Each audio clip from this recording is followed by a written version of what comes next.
Hello नमस्कार दोस्तों, आप सभी को बता दें कि प्रदीप पांडे उर्फ चिंटू पांडे जी का एक ट्रेलर रिलीज हो चुका है। तो आप लोग स्क्रीन पर देख पा रहे होंगे कि ट्रेलर रिलीज हो चुका है। जो मूवी का नाम है चलते चलते।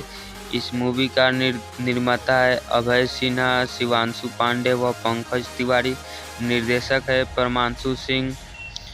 और तो वहीं फीमेल एक्ट्रेस की बात करें तो काजल राघवानी नज़र आएगी इस मूवी में, और अवधेश मिश्रा जो कि चिंटू पांडे का पिता का रोल कर रहे हैं। ये मूवी बहुत ही लव स्टोरी मूवी है।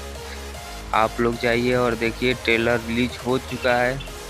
बहुत ही अच्छा ड्रामा, एक्शंस और लव स्टोरी और इमोशनल सीन दर्शाया गया है। तो कृपया आप ऐसे ही भोजपुरी का न्यूज़ पाने के लिए और मज़ेदार वीडियो देखने के लिए हमारे चैनल को सब्सक्राइब करें और बेल आइकन को प्रेस कर दें। तब तक मिलते हैं नेक्स्ट वीडियो।